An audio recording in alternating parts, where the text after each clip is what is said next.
What's going on, YouTube? This is Boxingwave. So I wanted to do a quick recap on Junto Nakatani, who knocked out David Cuellar the other day on Top Rank, ESPN early in the morning. I believe this was Tuesday morning here. All right. So yesterday morning. So I did get a chance to see the fight. I didn't see it live, but I saw it shortly after. I couldn't go live to cover it because I had to work. But I saw the fight, and first thing I saw, I seen David Cuellar fight before, so I wanted to check out this fight because he is one of the high-ranking bantamweight non-champions up there, and fighter from Mexico flew out there to fight Junto undefeated, good punching power. Again, probably the only fighter I've seen Nakatani fight that was his height. Didn't have the reach advantage, but more of an aggressive approach, comes on the inside, throws combinations. He tried to do that. It didn't really work out for him. Junto, in my opinion, is improving still with every fight. We know that he has that long reach. He's very slender. He's very slim. Knows how to control distance, but holds his own in the inside. When Junto has gotten better at shortening up his shots, just perfecting his angles on the inside and knowing how to keep his hands up and roll out of danger after throwing those short shots on the inside. I think he's improving with that, because some fighters, there are fighters, and no disrespect, like a Lawrence Okoli, for example, right? He has that long range, those long arms, and from the outside, he's a sniper. But once you get in his space, he normally has to hold you. Whereas Junto has punch selections on the inside, and he knows how to get himself out of danger without having to always have to hold and tie up once you get in his space.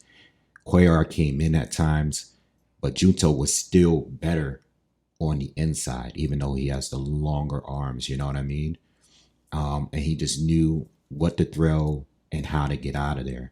And I think he's improving with that in every fight. I've seen fights in the past where he didn't look as good on the inside, not as comfortable from the outside, yes, with that southpaw stance and that straight left hand, very, very good, and that sweeping right hook, very, very good. But once the fighters got in and got physical, he didn't look as polished on the inside. I think now he's definitely improving, and with time, he's definitely making himself even more of a match. So if he eventually were to fight in the new way up at 122, or if a Bam Rodriguez were to come up to fight him, those are two dream fights for me right now. Those are the two fights that I really, really want to see. But as of right now, it looks like he is going to stay at the division and try unifying. Nishida got in the ring, called them out respectfully. They called each other out. And there are 3 other Japanese champions at the division right now. Takuma Inoue is no longer champ, and he's going to be looking to fight Nishida. And in my opinion, I think Nishida is the most polished fighter that's a champion at the division right now. You also got Susumi, you got Takei. I think those two, I would love to see those two fight each other right now. But I think Nishida is probably the most talented. The only problem with Nishida and him possibly fighting Nakatani, his style is very similar. He's a rangy fighter. He's a southpaw. But he's a little bit more limited. I don't see much. He doesn't have the power. I don't think he has the length advantage or the height advantage. And I don't think he's as good on the inside. I don't think he has the angles. I think overall, Nishida, who is similar to Nakatani, is more watered down to me between the two. But I think Nishida is better than Susumi and Takei, in my opinion, But it looks like that fight is going to be next. Who else fought that night? I think Susumi fought Higa in a rematch. And he struggled in that fight again. It ended up being a draw again. Both fights were draws. I know Takei had beat Higa recently.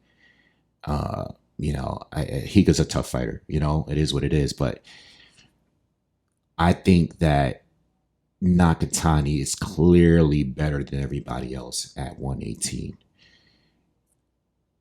I would hope at this point, because these guys have been fighting on the same cards for a while now, I would hope that Nishida is next. It looks like he's going to be next. And why not throw the other two on the same card to unify if possible? If not, at least unify, maybe fight with one. I don't know if he's looking to become undisputed. It would be nice. But at some point, I'm hoping that Nakatani gets the super fights between Inoue or a Bam Rodriguez. I think either or is fine with me. I mean, Inoue got things, works to do up at 122. I think the same with Bam down at 115.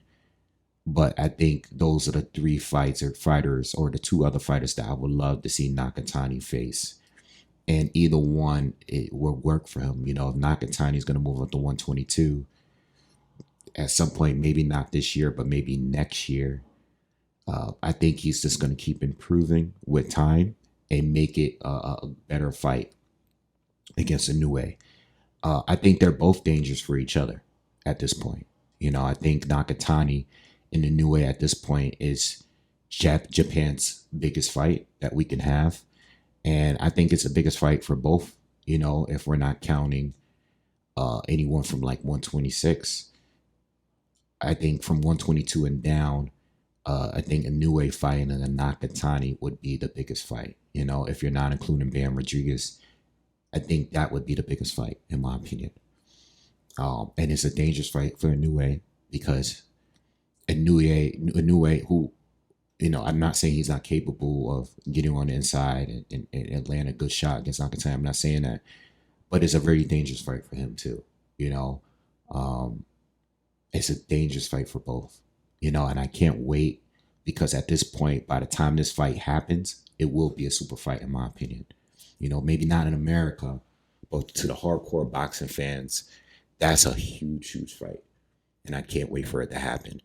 But I think right now, Nakatani is clearly the best at 118. Inoue is clearly the best at 122. I mean, he's one of the best in the world. You know what I mean? So that's not saying much. And I think Bam as well. I think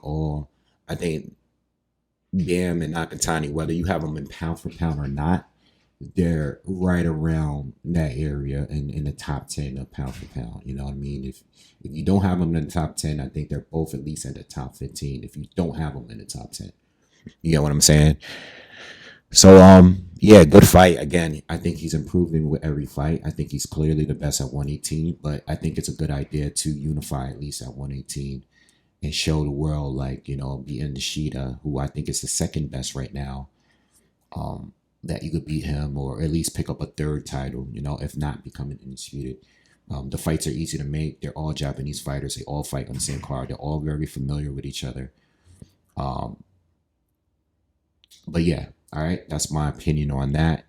And yeah, let me know what you guys think, man. I was very impressed with him, and I like watching him fight. I like him. He's so cerebral. He's so technical, but he's willing to knock you out too. You know what I mean? I can't wait to him in a Inoue fight at some point. I can't wait for that. Anyway, let me know what you guys think. I'm out of here. Peace.